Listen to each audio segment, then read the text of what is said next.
Hello student, आज हम MSc final में इस वीडियो में एल्डिहाइड में कीटोन के रिडक्शन के बारे में डिस्कस करेंगे। तो सबसे पहले हम डिस्कस करते हैं reduction of aldehyde in ketone by hydride transfer reagent. तो मेनली हाइड्राइड ट्रांसफर एजेंट है lithium aluminium hydride, sodium borohydride in presence of cerium chloride, zinc borohydride, alkoxy aluminate and boranes. तो सबसे पहले हम डिस्कस करते हैं lithium aluminium hydride. Lithium aluminium hydride एक powerful agent है और यह सभी प्रकार के फंक्शनल ग्रुप के रिडक्शन के लिए यूज होता है। यह वाटर के साथ वॉन्टली रिएक्ट करता है। सो dry and anhydride condition use की जाती हैं क्योंकि हाइड्रोजन निकलती है जिसे एक्सप्लोजन हो जाता है। और यह है एक हाइड्राइड ट्रांसफर रिड्यूसिंग एजेंट है और इसके लिए सॉल्वेंट ड्राई ईथर काम में लिया जाता है। लिथियम एल्यूमिनियम हाइड्राइड को नॉन कीमियोसेलेक्टिव रिएजेंट भी कहते हैं क्योंकि सभी प्रकार के फंक्शनल ग्रुप का रिडक्शन कर देता है। यह एल्डिहाइड को प्राइमरी एल्कोहल में एंड कीटोन को सेकेंडरी एल्कोहल में कन्वर्ट करता है। जब कीटोन का लिथियम एल्यूमिनियम हाइड्राइड द्वारा रिडक्शन करवाते हैं तो 4 मोल ऑफ कीटोन के काम में लेते हैं और 4 मोल ऑफ एल्कोहल के प्राप्त होते हैं। इसकी मैकेनिज्म में ये हाइड्रोजन लिथियम एल्यूमिनियम हाइड्राइड द्वारा प्राप्त होता है तथा ये हाइड्रोजन सॉल्वेंट से प्राप्त होता है। तो इसमें सबसे पहले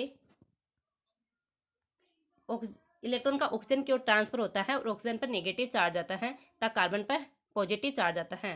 कार्बन पर उपस्थित positive charge lithium aluminium hydride द्वारा दिए हुए हाइड्राइड आयन द्वारा न्यूट्रलाइज हो जाता है। इस प्रकार हमें एल्कोहल प्राप्त होता है जिसमें K1 स्टेप वेरी फास्ट होता है तथा K3 and K4 step very slow होते हैं। अब हम डिस्कस करेंगे कि reduction of aldehyde ketone by sodium borohydride. Sodium borohydride एक तो माइलर रिड्यूसिंग एजेंट है और ये मोर स्पेसिफिक है for reduction of aldehyde and ketone because it has no effect on alkane, alkyne, azo, ester, nitro and cyanide groups. चूँकि हम जानते हैं कि BH bond is less polar than aluminium hydrogen bond, so sodium borohydride slow hydrogen ion release करता है than lithium aluminium hydride से। सो sodium borohydride less reactive होता है एंड मोर सिलेक्टिव होता है देन लिथियम एल्यूमिनियम हाइड्राइड से। चूँकि sodium borohydride के लिए एक्वस मीडियम भी काम में लिया जा सकता है। अगर इस कंपाउंड का अपन रिडक्शन करवाते हैं तो इसमें इस ग्रुप का और एस्टर ग्रुप का रिडक्शन नहीं होता है, केवल कीटोन ग्रुप का रिडक्शन होता है जो कि एल्कोहल में परिवर्तित हो जाता है। और इसी प्रकार नाइट्रो कंटेनिंग इस कंपाउंड का रिडक्शन करवाते हैं तो नाइट्रो का रिडक्शन नहीं होता है, ओनली कार्बोनिल ग्रुप का रिडक्शन होता है। सो सोडियम बोरोहाइड्राइड मोर स्पेसिफिक या सिलेक्टिव रिएजेंट होता है। इसकी मैकेनिज्म भी सोडियम लिथियम एल्यूमिनियम हाइड्राइड की तरह ही होती है, लेकिन इसमें सोडियम बोरोहाइड्राइड में K1 स्टेप वेरी स्लो होता है तथा K3 and K4 step very fast होते हैं। यदि हम एस्टर का रिडक्शन सोडियम बोरोहाइड्राइड के द्वारा करवाते हैं तो इसके लिए हमें रिडक्शन आयोडीन के प्रेजेंस में किया जाता है। इफ एल्फा बीटा अनस्विच ketone on reduction with sodium borohydride give 1,4 addition product देते हैं।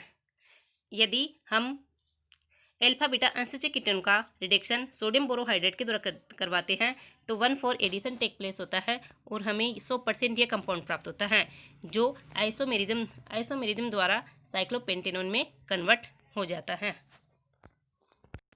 लुच्छे रिडक्शन में सोडियम बोरोहाइड्राइड एवं सीरियम क्लोराइड को यूज में लिया जाता है।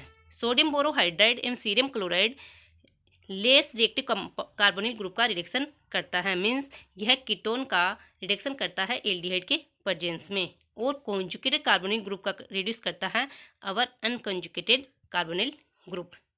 सो इस कंपाउंड में एल्डिहाइड व कीटोन दोनों प्रेजेंट है, फंक्शनल ग्रुप प्रेजेंट है, तो यह कीटोन का रिडक्शन करता है एवं एल्डिहाइड अनअफेक्टेड रहता है। तो यह लेस रिएक्टिव कार्बोनिल ग्रुप का रिडक्शन करता है। और यदि एल्फा बीटा अनसेचुरेटेड कीटोन है तथा सेचुरेटेड कीटोन है तो यह एल्फा बीटा अनसेचुरेटेड कीटोन का रिडक्शन करता है। So it is more selective reduction agent है जो कि कीटोन को एल्डिहाइड की प्रेजेंस में रिडक्शन करता है the alpha beta unsaturated ketone का सैचुरेटेड कीटोन के प्रेजेंस में रिडक्शन करता है। बिकॉज क्योंकि प्रोटेक्शन ऑफ एल्डिहाइड ग्रुप का हाइड्रेट के रूप में होता है, जो कि स्टेबलाइज हो जाता है by complexation with the cerium ion and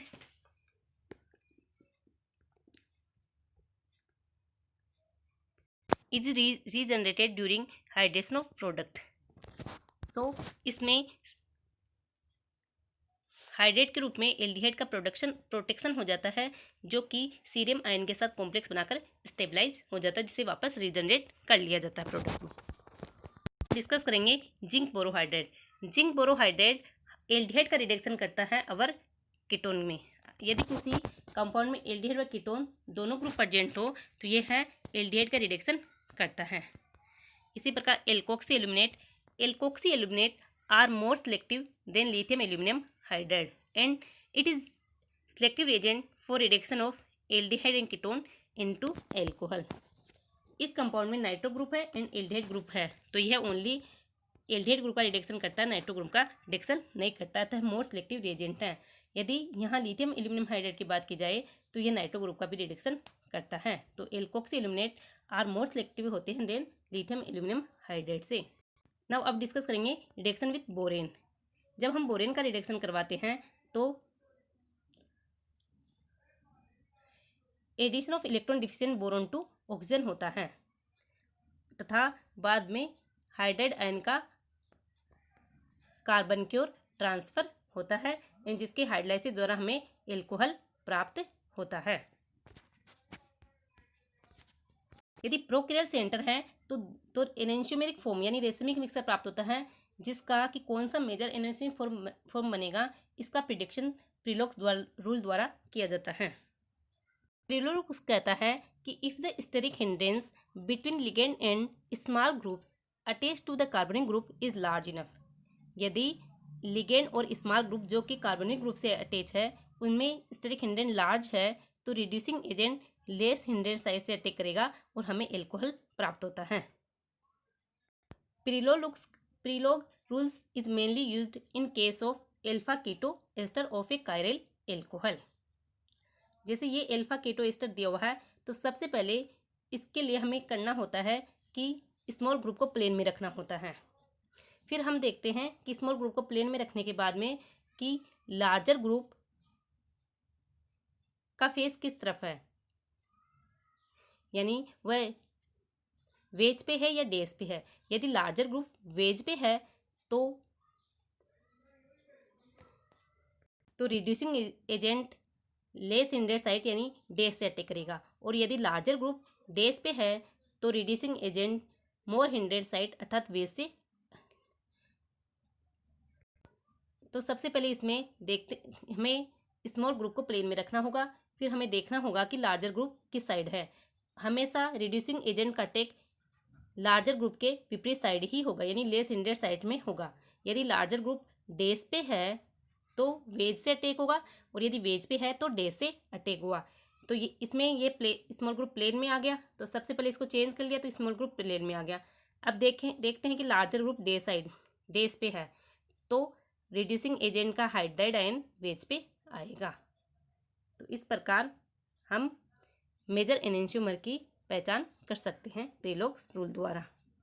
way ketones जो कि एसिमेट्रिक सेंटर रखते हैं वो भी दो फॉर्म प्रोड्यूस करते हैं, जिसमें मेन प्रोडक्ट क्रेम्स रूल द्वारा प्रिडिक्ट किया जाता है।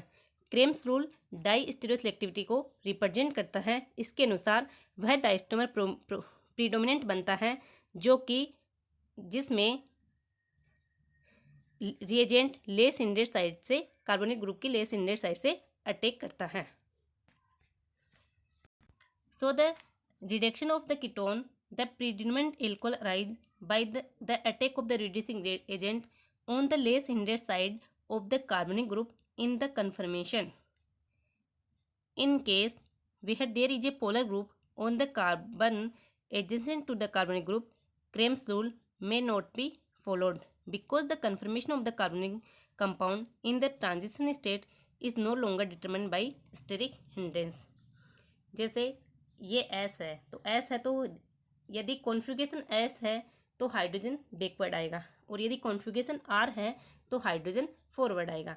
तो इसमें हाइड्रोजन को बैकवर्ड लिया और ये चेंज कर दिया। तो इसमें एक तो ये बन सकता है और एक ये बन सकता है। तो इस कौन सा बनेगा इसके बारे में डिस्कस करेंगे। तो जैसे सबसे पहले हमने तो हाइड्रोजन लेस इंडेड साइट है, हाइड्रोजन बैकवर्ड है, तो इसमें क्या है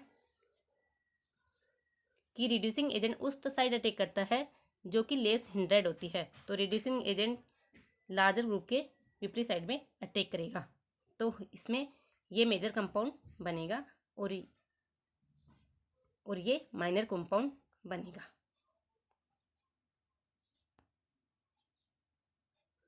जो कि न्यूमैन प्रोजेक्शन में है, इसे हम एक्लिप्स्ड। हमें मेन इंपॉर्टेंट बात ये रखनी है कि अगर कॉन्फ़िगरेशन एस है तो हाइड्रोजन बैक फॉरवर्ड आएगा और कॉन्फ़िगरेशन आर है तो हाइड्रोजन को बैकवर्ड लेना है न्यूमैन प्रोजेक्शन में। फिर उसके बाद में हम रिड्यूसिंग एजेंट का अटैक करवाएंगे। तो रिड्यूसिंग एजेंट उस साइड अटैक करेगा जिधर लेस हिंड्रेड साइट होगी, अर्थात वह हमेशा लेस हिंड्रेड साइट यानी जहाँ इस तरह की हिंड्रेंस कम होगा वहाँ अटैक करेगा। तो इस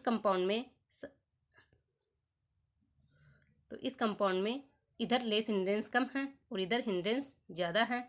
तो हाइड्राइड आयन इधर अटैक करेगा और ये मेन कंपाउंड बनेगा। इस प्रकार हम क्रेम्स रूल के द्वारा कि कौन सा डायस्टोमर मेन बनेगा उसके बारे में डिस्कस कर सकते हैं। So for the reduction of ketone the predominant alcohol arise by the attack of the reducing agent on the less hindrance side of the carbonic group in the conformation shown above in Newman projection formula. अब हम discuss करेंगे Meerwein Ponndorf Verley reduction. Meerwein Ponndorf Verley reduction is highly specific for reduction of aldehyde and ketone. इसमें जो reagent है वो aluminium isopropoxide लेते हैं in presence of isopropyl alcohol. यह भी alkene, alkyne, nitro, carboxylic ester और एमाइड का रिडक्शन नहीं करता है। जैसे ये कंपाउंड दिया गया है, यदि इसका मीरवाइन-पोंडोर्फ-वर्ली रिडक्शन करवाई जाए अर्थात aluminium आइसोप्रोपोक्साइड in presence of isopropyl alcohol के प्रेजेंस में करवाई जाए तो यह है एल्किन का रिडक्शन नहीं करता है, ओनली कीटोन का रिडक्शन करता है जो कि एल्कोहल में करता है। सो यह भी मोर स्पेसिफिक रिएजेंट है for reduction of carbonyl group के लिए। और इस कंपाउंड में यह ओनली कीटोन का रिडक्शन करता है, CN ग्रुप का रिडक्शन नहीं करता है। अब हम डिस्कस करेंगे reductive cleavage of A carbon oxygen double bond कि कार्बन ऑक्सीजन डबल बॉन्ड को CH2 ग्रुप में रिड्यूस किया जाता है। हाइड्राइड ट्रांसफर द्वारा तो कार्बोनिल ग्रुप को एल्कोहल में रिड्यूस किया जाता है, लेकिन वुल्फ-किस्नर रिडक्शन, क्लीमेंसन रिडक्शन द्वारा कार्बोनिल ग्रुप को CH2 समूह में रिड्यूस किया जाता है। सबसे पहले है Wolff Kishner reduction. Wolff Kishner reduction hydrogen एवं सोडियम और potassium hydroxide in presence of diethylene glycol at 180 से 20 डिग्री सेल्सियस पे होता है। So this reduction is carried out by heating a mixture of the carbonic compound with hydrogen and sodium or potassium hydroxide in a high boiling solvent like diethylene glycol at 180 to 200 degree Celsius for several hour. तो ये CO group को CH2 group में convert करता है। सबसे हम बात करेंगे कि वुल्फ-किस्नर रिडक्शन की क्या क्या करेक्टरिस्टिक हैं। एक तो इसके लिए हाई टेम्परेचर रिडक्शन है। फिनोलिक एंड कार्बोक्सिलिक ग्रुप इससे अनफेक्टेड रहते हैं, यानी इनका ये रिडक्शन नहीं करता है। इस रिडक्शन द्वारा एसिड सेंसिटिव कंपाउंड रिड्यूस हो जाते हैं और यह बेस सेंसिटिव कंपाउंड के लिए यूज नहीं किया जाता है। अब हम डिस्कस करेंगे Clemmensen reduction. Clemmensen reduction zinc amalgam in presence of concentrate HCl, ये रिएजेंट काम में लिया जाता है क्लीमेंसन रिडक्शन के लिए। क्लीमेंसन रिडक्शन भी CO ग्रुप को CH2 ग्रुप में कन्वर्ट करता है। जैसे यह ब्यूटेनॉन को ब्यूटेन में एन ब्यूटेन में चेंज करता है। इसके भी कुछ करेक्टरिस्टिक हैं कि ये phenolic and carboxylic group remains unaffected. इसके द्वारा बेस सेंसिटिव कंपाउंड रिड्यूस किए जाते हैं। और यह एसिड सेंसिटिव कंपाउंड के लिए यूज नहीं होता है क्योंकि इसमें स्ट्रॉन्ग एसिड काम में लिया जाता है, अतः साइड रिएक्शन पॉसिबल हो सकती है। Here HCl activated carbonic compound by protonation of oxygen and mercury stabilize zinc ion. When alpha beta unsaturated carbonic compound use किया जाता है तो यह reagent only carbon C double bond C का reduction करता है एंड कार्बोनिक ग्रुप अनइफेक्टेड रहता है। जैसे ये कंपाउंड है, इसमें यह CO ग्रुप का रिडक्शन नहीं करता है, only C double bond C group का रिडक्शन करता है। तो क्लेमेंसन रिडक्शन अर्थात zinc Hg in presence of concentrated HCl, यदि अल्फा बीटा अनसैचुरेटेड कंपाउंड काम में ले जाएं तो only C double bond C group का रिडक्शन करता है। इस रिएजेंट द्वारा यह रिएजेंट एसिड व बेस दोनों प्रकार के कंपाउंड के लिए यूज होता है और यह भी CO ग्रुप को CH2 ग्रुप में चेंज कर देता है। इसमें 1,3-प्रोपेन डाइथाइल यूज किया जाता है जो कि CO ग्रुप का प्रोटेक्शन करता है। फिर रेने निकल द्वारा इसका हाइड्रोजनेशन करवा दिया जाता है जिससे हमें CH2 ग्रुप प्राप्त होता है। अब डिस्कस करेंगे enzymatic reduction. The ketonic carbonic group of beta keto ester and cyclic ketone are reduced with high stereoselectivity by baker yeast. यदि इथाइल एसिटो एसीटेट का बेकर यीस्ट द्वारा रिडक्शन करवाई जाए तो एस एल्कोहल प्राप्त होता है और इथाइल बीटा कीटो वेलेरेट का बेकर यीस्ट द्वारा रिडक्शन करवाई जाए तो आर एल्कोहल प्राप्त होता है। तो बेकर यीस्ट भी फर्मेंटिंग बेकर यीस्ट द्वारा भी कीटोन समूह का रिडक्शन किया जाता है।